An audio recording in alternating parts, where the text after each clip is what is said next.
তারা বলছে এই খলিলুর রহমান, আসিফ মাহমুদ এবং আপনার মাহফুজুল আলম তিনজনের অপসারণ এবং পদত্যাগ চেয়েছিলেন। তাদের ভিতর থেকে একজন লোক আজকে বিদেশ মন্ত্রী। আপনার 15 বছরে একটা সমস্ত প্রতিষ্ঠানগুলো ধ্বংস হয়ে গেছে। তারপরে ইউনূস সরকার আসলো, উনি 1.5 বছর ছিলেন মনে করেন, চেষ্টা করছে রিপেয়ার করার, কিন্তু আজকে পর্যন্ত কোনো রিপেয়ার হয় নাই। কারণ রিপেয়ার যেটুকু হইতো গণভোটের মাধ্যমে, ওইটার ভিতরেই সব সংস্কারটা লুকায় আছে। এখন সেই গণভোট নিয়ে গড়িমসি চলতেছে। তাহলে আপনার আলটিমেটলি কী হবে আমরা ঠিক জানি না। এবং গণভোটের আলোকে যদি আমরা সংবিধানের সংস্কার করে আমরা যদি রাষ্ট্রটাকে গঠন করার চিন্তা না করি, তাহলে আলটিমেটলি আমরা সেই পিছের জায়গায় সেই জায়গায় চলে যাচ্ছি বলে আমার কাছে মনে হয়।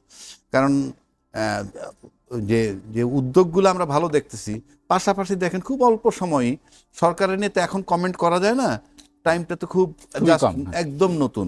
তারপরে ধরেন লাগামহীন কিছু কথা, যেমন দ্রব্যমূল্যের কথা বললেন ভাই, দ্রব্যমূল্য নিয়ে একটা মন্তব্য করছেন ওনাদের পার্টির মহাসচিব যে আমরা ঈদের পরে সিন্ডিকেটের বিরুদ্ধে স্টেপ নিব। তার মানে কি এই বাকি 27 দিন চলবে? মানে বিষয়গুলো তো এরকম দাঁড়ায়। মানে এরকম স্টেটমেন্ট আমরা আশা করি না, বরং আমার মনে হয় যে হ্যাঁ আমরা সিন্ডিকেটের বিরুদ্ধে লড়াই করছি, শুরু করছি, এবং আমরা বিষয়গুলো এর মধ্যে ভালো হয়। উনি বলছেন ঈদের পরে, তার মানে এই কয়দিন কি চলবে? তারপরে ধরেন চাঁদা টাদা নিয়ে বাংলাদেশের কথাগুলো পুরনো, চাঁদাবাজি হয় কম বেশি, ভাই গল্প করে তো লাভ নাই। কিন্তু তারপরে যখন আপনি একজন দায়িত্বশীল মন্ত্রীর থেকে বলা হয় যে চাঁদাবাজি বিষয়টা আমি বলতে চাচ্ছি না, আমি চাচ্ছি সমঝোতার ভিত্তিতে, মানে এই যে কথাগুলো এত হালকা এবং সরকারিভাবে একজন মন্ত্রী হিসেবে ছাড়পত্র দেয়া চাঁদার পক্ষে, এগুলা তো খুবই বিতর্কিত বিষয়। তারপরে ধরেন সরকারের আরেকটা বিতর্কের জায়গা আছে, যেখানে বলা হয়েছিল যে আপনার ইউনূস সরকার কিংস পার্টি করবে, কিংবা এখানে বসে যারা আছে তারা সরকার আশীর্বাদ পুষ্ট। এখন আজকে দেখেন খলিলুর রহমান সাহেব, আমি খলিলুর রহমান সাহেবের অযোগ্য ব্যক্তি বলছি না, বিএনপিতে পররাষ্ট্রমন্ত্রী যোগ্য লোক নিশ্চয়ই আছে, আমি কাউরে তার যোগ্যতা নিয়ে আমার কোনো প্রশ্ন নাই, কিন্তু তাকে নিতে হইল কেন? আপনি যে লোকটা আপনার অন্তর্বর্তীকালীন সরকারের ভিতরে ছিল এবং আপনার দলের একটা অংশ তাকে যাচ্ছে তাইভাবে লন্ডন, তখন উনি ছিলেন লন্ডন, ঢাকা বিএনপি যারা ছিলেন নেতৃত্বস্থানীয় তারা বলছে এই খলিলুর রহমান, আসিফ মাহমুদ এবং আপনার মাহফুজুল আলম তিনজনের অপসারণ এবং পদত্যাগ চেয়েছিলেন। তাদের ভিতর থেকে একজন লোক আজকে বিদেশ মন্ত্রী, এবং বিদেশ মন্ত্রীটা কিন্তু ইনফ্যাক্ট আপনি যদি ভালোভাবে চিন্তা করেন, ইট ইজ অলমোস্ট প্রাইম মিনিস্টারের পরের ধাপটাই সেটা। কারণ আপনি গ্লোবাল ভিলেজে বাংলাদেশ একটা দেশ, সারা পৃথিবীর সাথে কানেক্টিং রেখে তাকে চলতে হবে, সেই জায়গাটার মতো একটা জায়গায় স্বরাষ্ট্রমন্ত্রী আছেন সালাউদ্দিন সাহেব, ইন্টারনাল উনি বিষয়টা দেখলেন, কিন্তু এক্সটার্নাল বিষয়টা সারা বিশ্বের সাথে কমিউনিকেট করবে সেই রকম একটা জায়গায় উনি সরকারের ভিতরে ছিলেন। সেই সরকার থেকে, অন্তর্বর্তীকালীন সরকারের ভিতর থেকে এখানে আসছেন, তাহলে এগুলো তো অনেক প্রশ্নবিদ্ধ হয়ে যায় যে বিষয়টা কেমন। আমি কিন্তু যোগ্যতা নিয়ে আমার কাছে প্রশ্ন নাই, কিন্তু যে কথাগুলো আপনারা রেস করছিলেন, আজকে যদি মনে করেন ভাগ্যচক্রে এনসিপি জিতে যাইত, আমি জামাতও বাদ দিলাম, এনসিপি জিতে ঘটনাচক্রে কল্পনা করি, এবং সেখানে যদি এই মন্ত্রী পরিষদের ভিতরে আসিফ মাহমুদ, মাহফুজ আলম কিংবা খলিল রহমান ঢুকতো, তাহলে কি হইতো?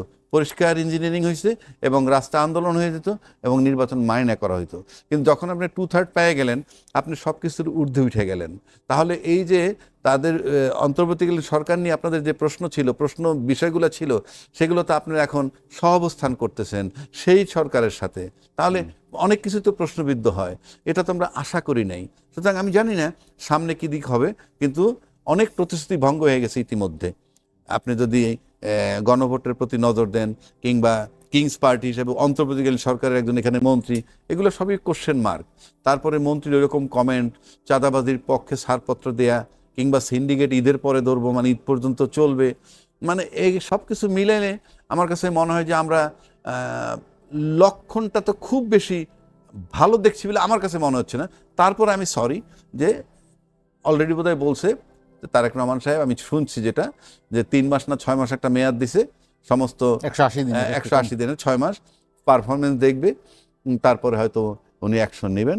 তো আশা করি এই ঘটনার পরে এবং এই সিগন্যাল উনি দেওয়াটা, সেটাও ভালো লক্ষণ।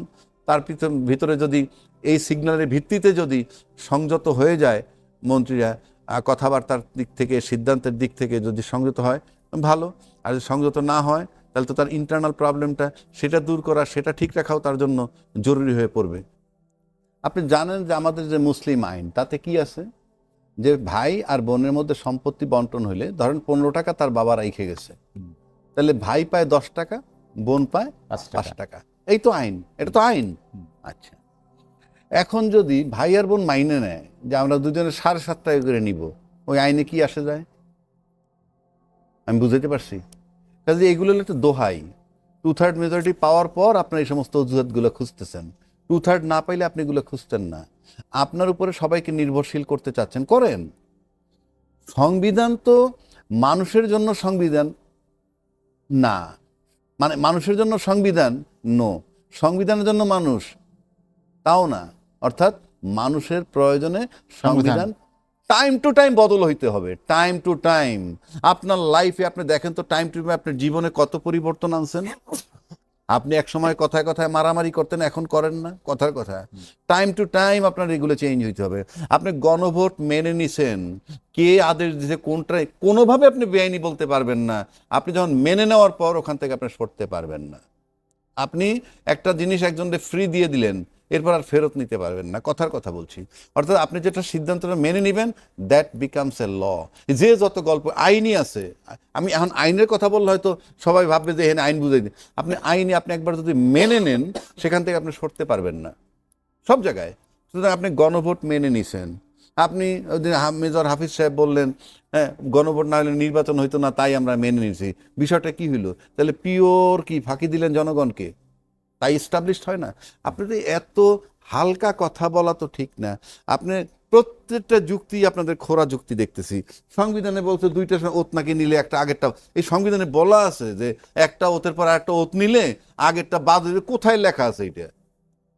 এটা কোথায় আছে? এখানে একটা ওত নিবে, সংসদ সদস্য হয়ে ওত নিবে, মন্ত্রী হয়ে ওত নিবে, এটা বলা আছে। কিন্তু আর একটা ওত নিলে এটা বাতিল হবে, কোথায় আছে এটা? একজন ব্যাখ্যা দিয়ে, বিশেষজ্ঞরা বলে, বিএনপি বলে না। যিনি বলছেন তার কথা, তাকে তার টার্গেট করিতে আমি বলছি। থাকতে হবে তো এখানে। আপনি যে সংবিধান যদি মানেন, যার জন্য তাহলে পুরোটা সংবিধান মানেন। 2026 আপনি নির্বাচনই পাওয়ার কথা না, এই সংবিধান মোতাবেক আপনি নির্বাচন পাইছেন। তর্কের খাতিরেই যদি বলি, বিএনপি যদি এই শপথটি না নেয় তাহলে কি হবে? শপথ যদি না নেন আপনি, তাইলে কি হবে? আপনি মনে করেন একজন রাজনীতিবিদরা, যেমন বিএনপির নিজস্ব একটা ইশতেহার আছে, বিএনপির নিজস্ব কতগুলো প্রোগ্রাম দিছে।